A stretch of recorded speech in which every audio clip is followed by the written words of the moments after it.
तो किंग ने कहा कि मैं किसको अपनी बेटी दूंगा, किसके सामने ये बात रखूंगा, किसके लिए सूटेबल है मेरी बेटी। और फिर दोबारा किंग ने ही तस्दीक की, सेकंड टाइम एडमिट किया कि जिस वक्त वो ये शादी का सोच रहा है, रुक्मणी 8 साल की है। नीचे देखें, थर्ड लास्ट लाइन, किंग कहता है my daughter has come to the age of 8 years। Rukmani 8 साल की हो चुकी है। तेजी से आगे बढ़ते हैं। पहला पॉइंट, 8 साल की थी जिस वक्त उसकी शादी की बात चल रही थी। पॉइंट नंबर 2, वो बालिग नहीं हुई थी। प्यूबर्टी, एज ऑफ प्यूबर्टी से पहले उसकी शादी की बात और शादी तय हो रही थी। आए, कोई एक्स मुस्लिम बोलेगा श्री कृष्णा के चरित्र के ऊपर हैं? और अगर कोई बोले एक्स मुस्लिम, पुराना की बात तो पुराना है, हम उसको मानते नहीं, खोती के पुत्रों ज़ईफ हदीसें पेश करते वक्त तुम्हें होश नहीं आती हैं? अभी मैं करूंगा ना सवाल एक और।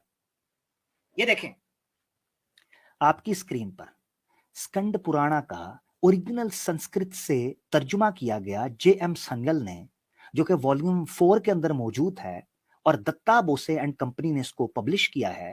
वो बुक नंबर 10 श्रीमद् भागवतम में, एक मिनट, हाँ, श्रीमद् भागवतम में बुक 10 चैप्टर 53 और वर्स 51 के अंदर पेज 278 में क्या कहते हैं? कहते हैं beholding that charming princess Rukmini gifted with a beautiful waist, a countenance adorned with kundalas, not attaining the age of puberty। check check check। Rukmani puberty age से पहले जब उसकी शादी स्वयंवर रखा गया था, तो स्वयंवरा के अंदर अपनी प्यूबर्टी एज से नहीं पहुंची हुई थी। ये आपके सामने है। कोई कह सकता है इंग्लिश ट्रांसलेशन है, हम इसको मानते नहीं, 8 साल लिखा था, इसका मतलब ये नहीं वो पहले थी बाद वाली थी। लो जी, गीता प्रेस गोरखपुर का वर्जन है आपके सामने, श्रीमद् भागवत महापुराण आपकी स्क्रीन के ऊपर मैंने आपके सामने रख दिया, पेज 703 पीडीएफ का हिंदी वर्जन। ऊपर देखे स्टार्ट में लिखा हुआ है रुक्मणी जी, और मिड वाली लाइन में टाइम की बचत के लिए पढ़ने लगा। वो कहते हैं रुक्मणी कौन थी, ये इसी की ट्रांसलेशन है, बुक 10 श्रीमद् भागवतम की चैप्टर 53 वर्स 51। ये देखें क्या कहते हैं, थर्ड लाइन देखिएगा हिंदी में, वो किशोर और तरुण अवस्था की संधि में स्थित थी। ये क्या मतलब है? वो किशोर, किशोर किसे कहते हैं? किशोर कहते हैं यंग एज, बड़ी एज की, टीन एज में जो टीन एज, वो किशोर और तरुण अवस्था, तरुण अवस्था या युवावस्था संस्कृत के अंदर कहा जाता है ऐसी एज जिस वक्त आप में फिजिकल चेंजेस आ रही होती हैं मगर आप जवान नहीं होते। ये याद रखें।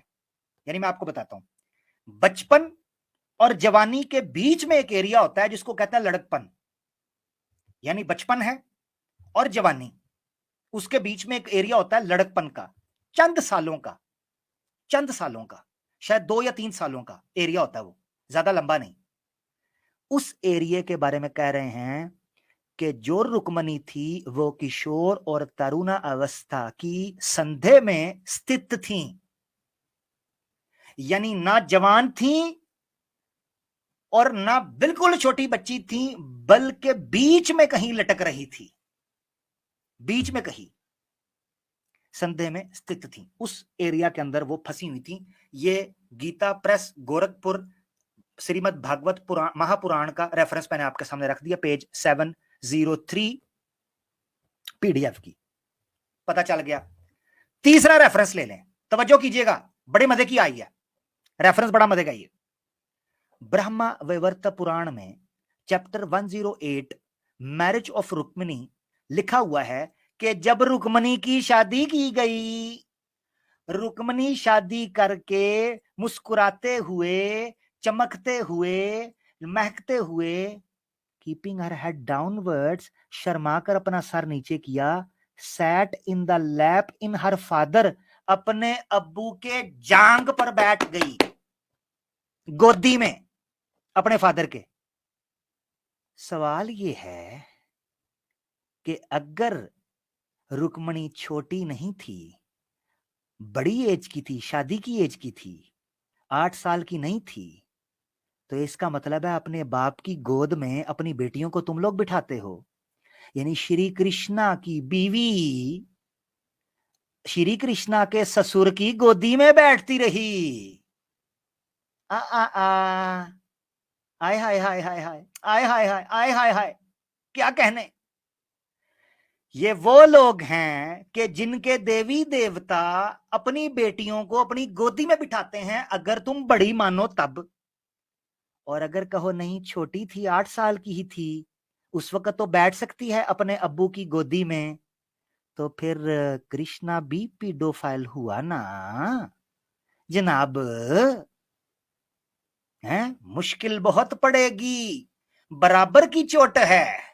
आईना देखिएगा जरा, देखभाल कर।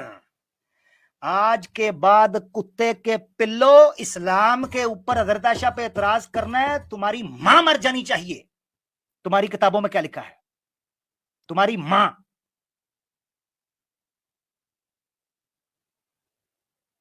ओ देख, बाप की गोदी में। अच्छा, हमें क्या एतराज करते हैं?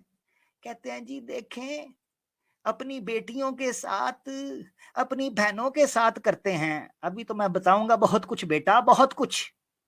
मैंने आपको हमेशा कहा, वाज़े हक पर कहानी शुरू होती है, खत्म नहीं होती। हाँ, यहां से शुरू, जहां से टुनियों की, इस्लामोफोब, डच मुस्लिम्स की सोच खत्म होती है, वहां से अल्हम्दुलिल्लाह अल्लाह के फजल हमारी बात शुरू होती है। तो ये गोदी में बैठा हुआ था, बिठाया था तुम्हारी अम्मी जी को, श्री कृष्णा की बेगम को। तो तुम्हारे सामने 2 ऑप्शन है। नंबर 1, ये बच्ची थी या बड़ी थी। अगर बच्ची थी तो पीडोफाइल मानो, अगर बड़ी थी तो बाप को बेटी का ठोकू मानो, क्योंकि बड़ी बेटी को अपनी गोदी के अंदर बिठाया हुआ है। क्या तुम अपनी टीन एज की बड़ी बेटियों को अपनी गोदी में बिठाते हो? हैं बेशर्म इंसानों, शर्म नहीं आती?